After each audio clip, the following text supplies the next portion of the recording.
Hey guys, Andrea here. Welcome back to my second channel. This is my media channel. And so guys, we're going to dive in. I've just finished listening to Return to the Shadows.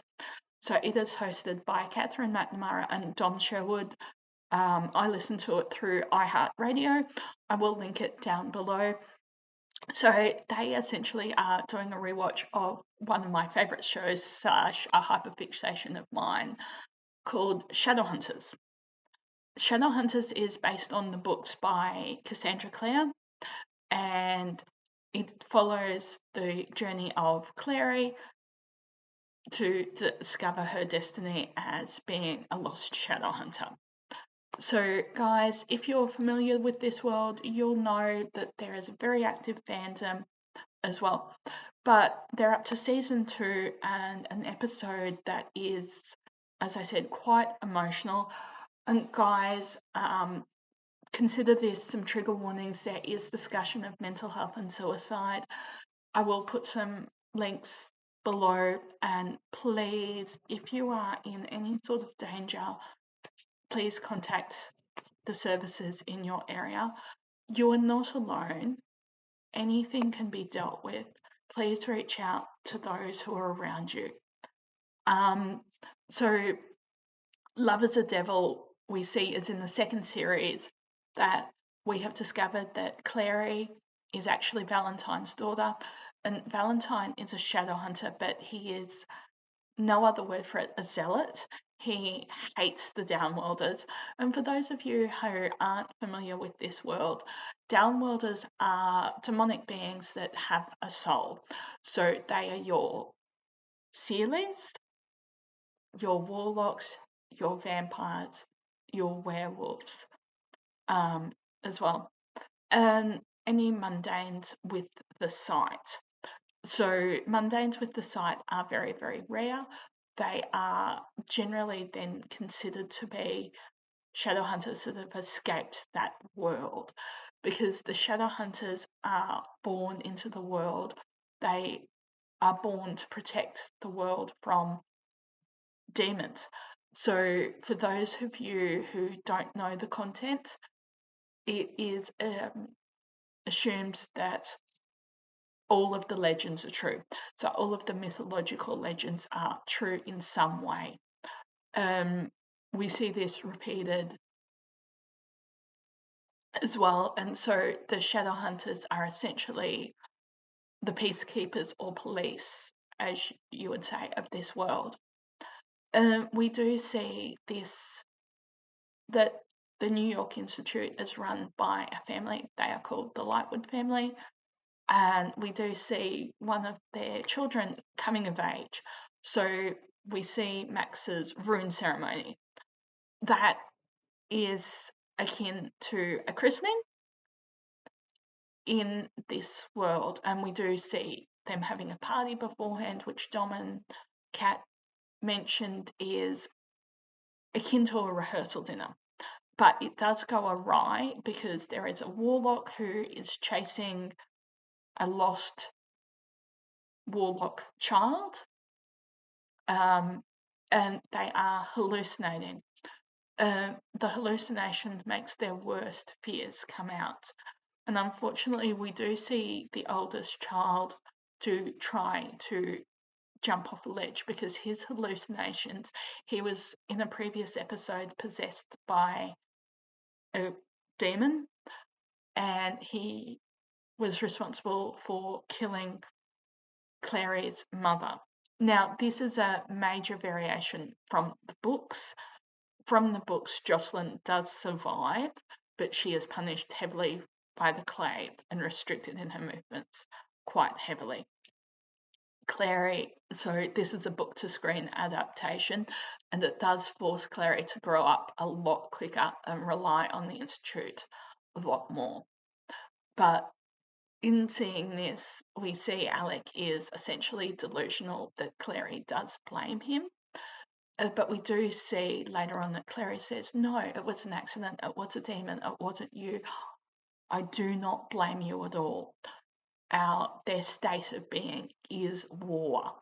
they come of age quite younger because they know they will potentially have a shortened lifespan. We do see Dom and Kat talk about how actually fun this was to shoot, but then we do see levity as well, in that when the wards are put up, when Magnus is able to restore the party, it is quite fun and joyous as well. But we do also see that this is one of the episodes that is one of the most talked about blooper scenes that they have admitted to, other than the one of the Warlock child with the goat's feet falling out that didn't make the cut as well.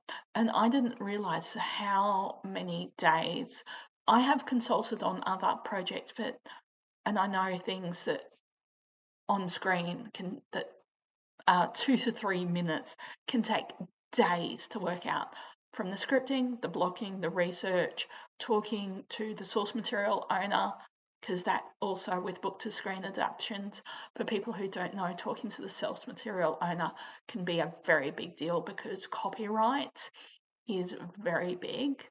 And this is something that the Hollywood writers' strike is also covering, guys. So we do see in the podcast, they do talk about the book to screen as well. And we also do see in this episode that the soul sword is revealed.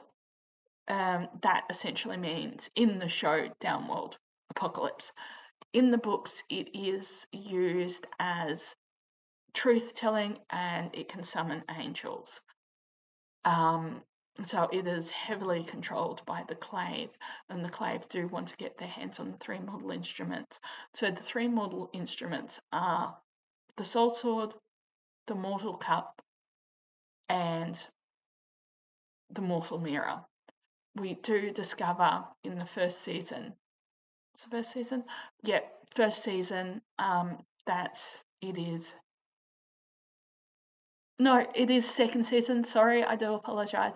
In the second season, we do see these instruments combine to raise the angel Raziel. These relics are quite powerful. So, as I said, the soul sword can force someone to tell the truth, and can in the show can summon demons. In the books, it is a truth telling and a weapon and can summon angelic beings.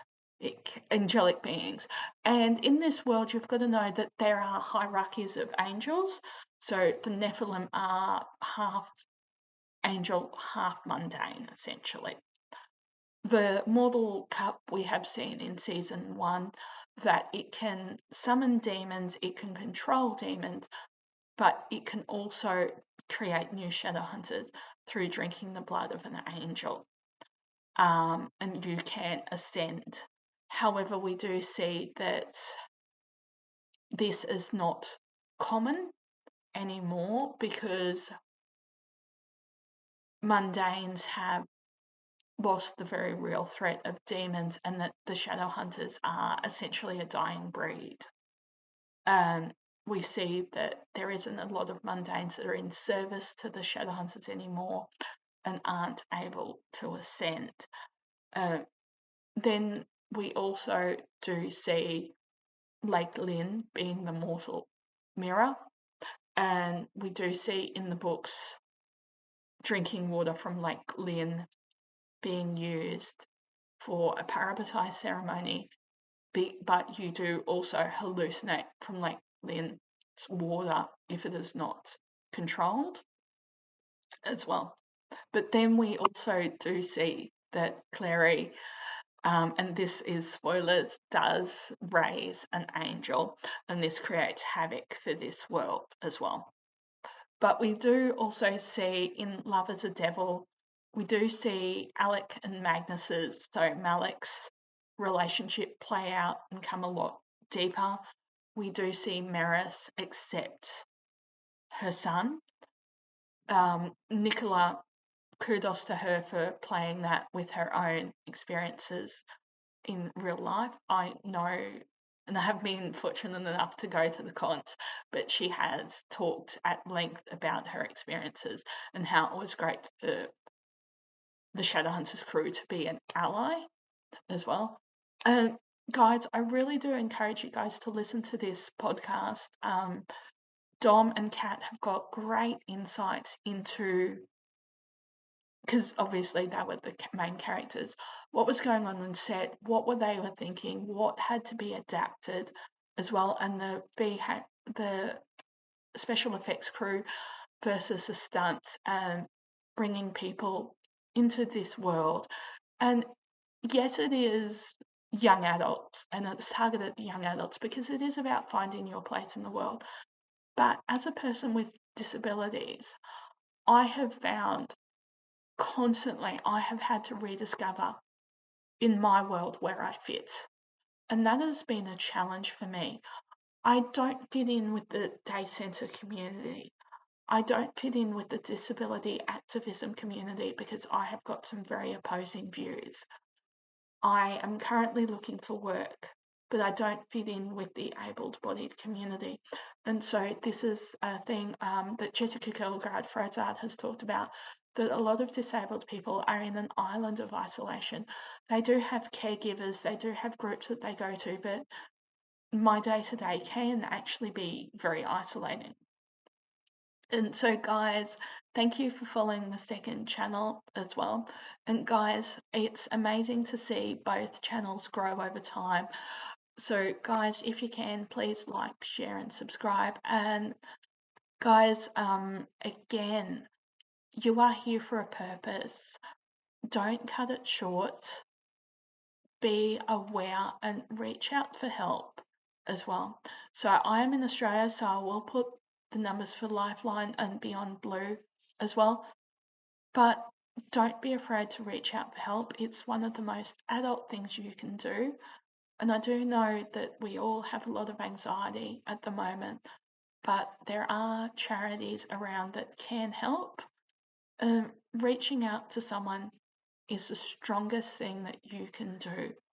So, guys, even if that is your local GP to start with, or one of the crisis lines as well. And, guys, there is also online help available. I will try and link those down below as well. So, if you can please like, share, subscribe, and, guys, I will see you in the next video. I'm trying to post to both channels a lot more regularly as well.